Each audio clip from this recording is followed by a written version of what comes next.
The Cheesy Pop Top 10 Songs of the Decade. Mr. Cheesy Pop. Hey everyone, it's Max, and today I'm coming to you from my childhood room where I am taking it back to my roots. If you've been with me for a long time, you know that Mr. Cheesy Pop, the name, comes from the fact that I love cheesy pop music. It has been my name that I created years ago.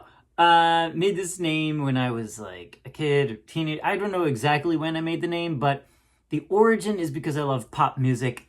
And for years, I would actually sit in this room each week and write a top 20 list of my favorite songs of the week. And I actually wanted to show you guys, it's for real. I had it in a notebook and I would write top 20 songs each week. And it's pages and pages of, yeah. So pop music's always been my thing. And I thought, why not, as we come to the end of a decade, to try and figure out my top 10 songs of the last decade. Not an easy thing to do, mind you. I don't know. This is a very challenging list, but I want to count it down for you from 10 to 1. And then there's also 2 honorable mentions that I'll do after I get to number 1. Here we go. My personal top 10 songs of the decade, 2010 to 2019. You guys already know the kind of music that I like. And so this list is probably not going to be a big surprise, but here it is. Coming in at number 10 of the decade, California Girls by Katy Perry and Snoop Dogg. You know this one, California Girls. This one is from 2010, so the first year of the decade. I always felt like this was a really just fun summer song. I can remember just being, I was still fairly new to LA, and so this song, yeah, it was just a fun summer pop song. The kind of chorus that gets in your head over and over. This is the kind of earworms I love as someone that is obsessed with pop music for so many years. This was that kind of song for me. Number 9, the first of a couple of songs from this artist. It is Your Love, Your Love, Your Love is My Drug. Your Love is My Drug. Kesha, still with the $sign in her name. That's from 2010. I saw Kesha in concert multiple times throughout the decade. It was some of the most fun I've had. Going to Kesha concerts, and yes, I had glitter in my beard and stuff. And it was just a really, really awesome time. It really was. So this was my second favorite Kesha song of the decade. And really the first part of this decade was a lot about her, honestly, because I saw her multiple times in concert and just had such a good time there. Number 8! I came in like a wrecking ball. Yeah, wrecking ball. Miley Cyrus from 2013. This is one of those songs, and I would say music videos, that was one of those big cultural moments of the decade, because this was such a huge deal at the time. And if you think about back to that time, this video when it came out, just that image of Miley swinging on that thing, it is it's amazing. And this song itself, I was just listening to it the other day and I was like, man, this is still a really good song. It holds up so well. So Miley, number 8. Number 7 is What Doesn't Kill You Makes You Stronger by Kelly Clarkson. So this is from 2012, Stronger, What Doesn't Kill You. Kelly Clarkson, I think had the previous decade with Since You've Been Gone, Behind These Hazel Eyes. Was Since You've Been Gone maybe my number 1 song of the previous decade? So this was 2012, so it was just kind of like coming off of those. Actually was on the set of this music video. I wasn't in it, but I was like working on it, which was weird. But super fun, and I think I just have really good memories of that song, and being her, and I met her like that day, and she's so cool. So And the song is great. Kelly Clarkson with those great choruses, you know? Okay, number 6. Royals. Lorde. Never be royals. This song's from 2013. Another iconic song of the decade. It's one of those songs that was like a different kind of sound for pop music. I feel like we need more of Lorde. You know? Like, where's she been? I want more of Lorde. You'll notice now all of these songs that I've had so far in my first half of this are the early 2010s. So we'll see if it changes at all as we get into the next half.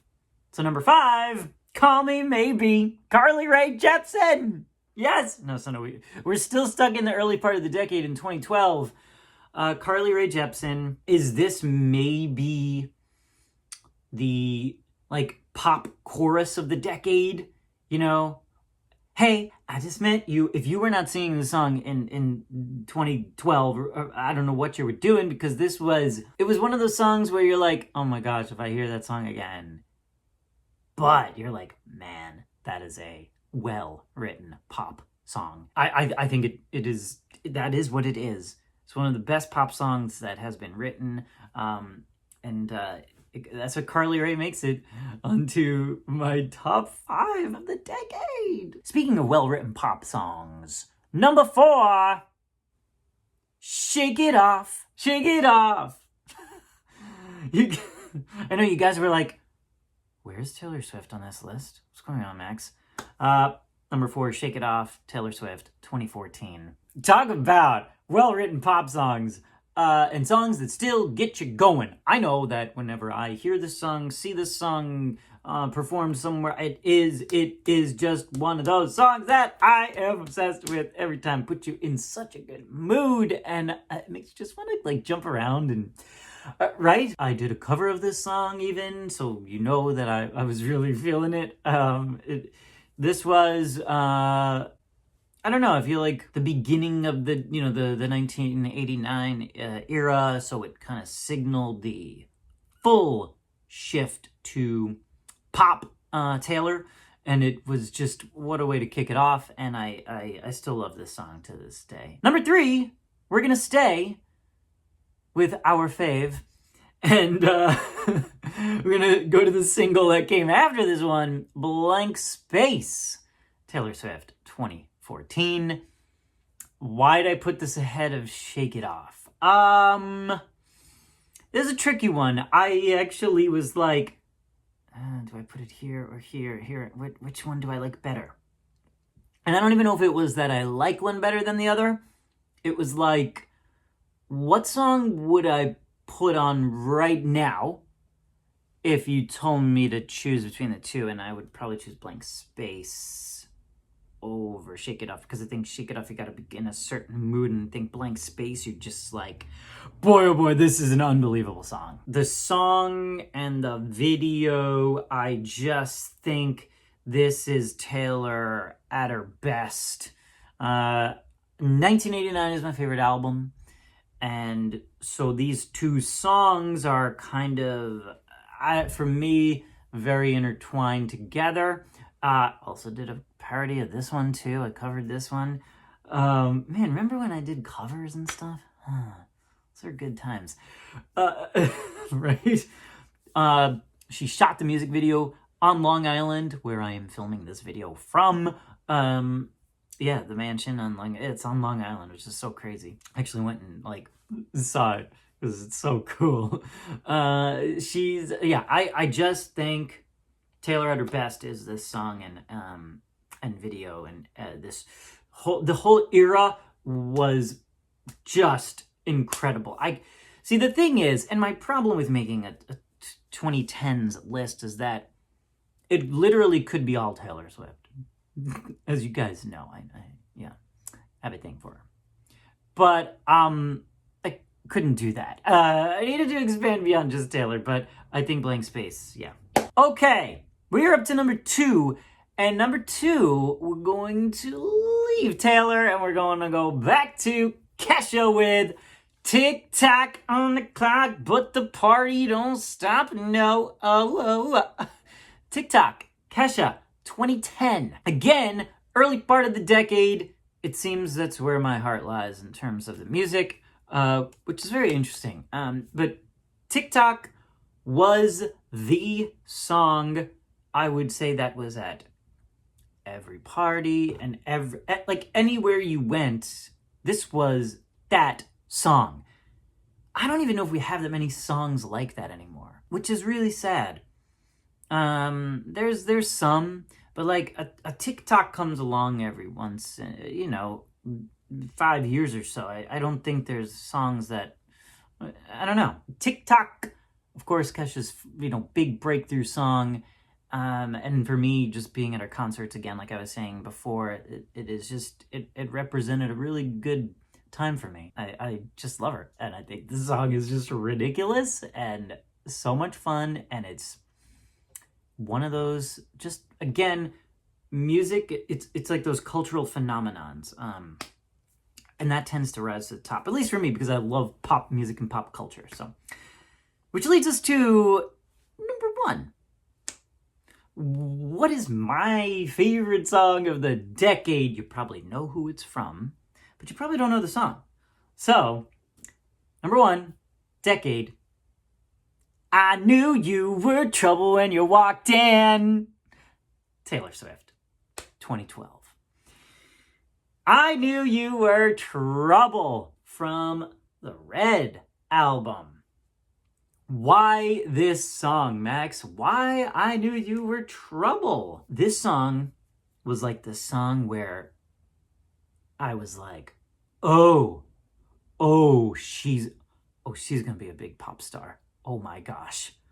I remember watching her performance at the AMAs, American Music Awards, in, I guess it was 2012, where she did this song. And I was like blown away. I'm like, you are a fully transformed mega pop star now.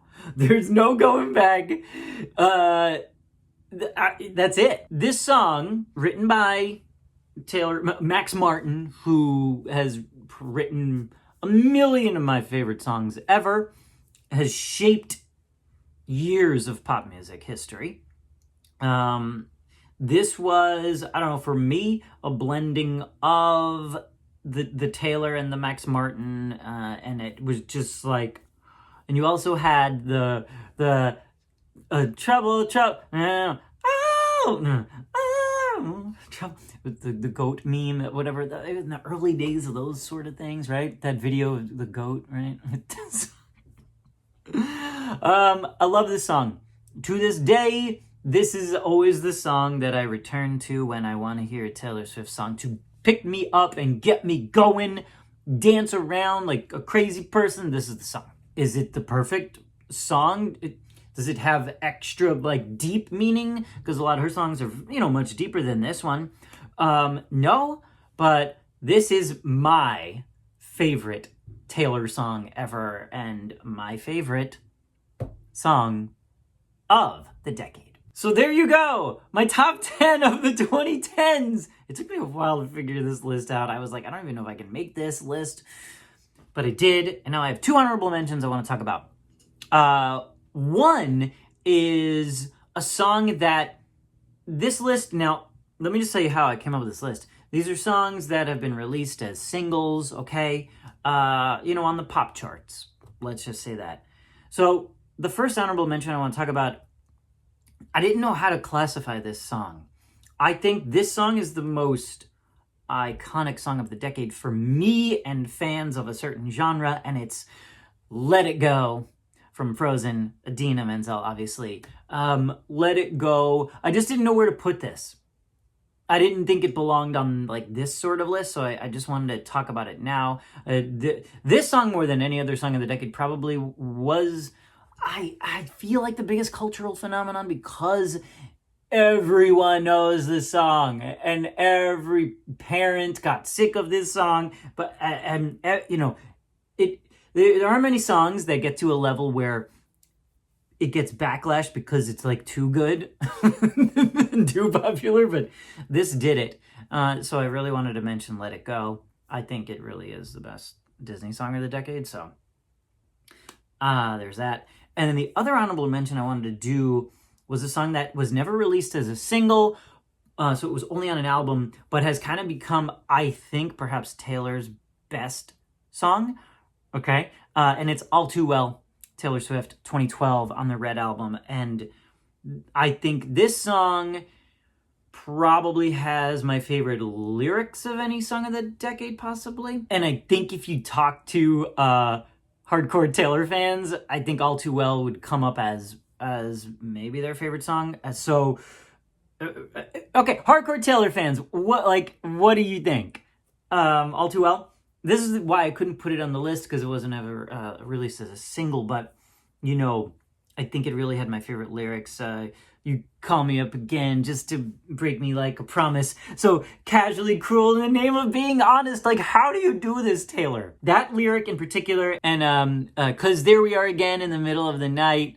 We dance around the kitchen and the refrigerator light down the stairs. I was there. I remember it all too well. I mean, what? And she's so good at that. These rhymes and they're so visual, like, you know, with the dance around the kitchen and the refrigerator light, like you could see it. Hang your head low in the glow of the vending machine. That's another song that's not released as a single. I couldn't put it anywhere. Maybe we should release it in 2020, and we'll be talking about this when we get to 2030. Oh, gosh. Okay. Will I still be? Probably. Okay. Guys, this is a very long video. I didn't know I'd be talking this long about all this stuff, but I hope you enjoyed this. This was a lot of fun for me to do because it felt like a throwback for me to talk about pop music, because I really do love it. And I can't wait to see what the next decade of music brings. It's always fun to look back at a decade and see what happened. I guess for me, my favorite music was the first part of this decade. 4 of the songs were actually written by Max Martin. I know I've talked about him earlier in the video. Max Martin's the guy that wrote, like, Baby One More Time, I Want It That Way, It's Gonna Be Me, Since You've Been Gone. Like, he wrote so many of the songs that people of my generation have been singing for. So it's kind of crazy that he's still doing it. So, yeah, and he did write I Knew You Were Trouble with Taylor. So, yeah, that guy. Yeah. Guys, can you come up with a list? If you can't come up with the top 10 of the decade, then let me see some of your favorite songs in the comments below, because I would love to see what you guys were listening to, because no one's wrong. You know, it's a personal opinion kind of thing, and it really depends what kind of music you like. For me, obviously, I love pop music sung by women, obviously. So there you go. Those beautiful pop choruses that get stuck in your head over and over. That's my thing. So I'm really excited to see now what your favorite songs of the decade were. So let me know in the comments below. Thanks for watching this. Would you like to hear me talk about pop music more in the next year and decade? I would love to hear that too. Because my name is Mr. Cheesy Pop, after all. Thank you so much, guys. Like, subscribe, check out my Patreon page. Have a magical day, everybody. Bye. Oh, one more thing before I forget. I actually made a Spotify playlist of my top 10 songs plus 75 other songs. So it's like top 85 songs of the decade. So that Spotify playlist is public if you want to get down to the 2010s in a Mr. Cheesy Pop way.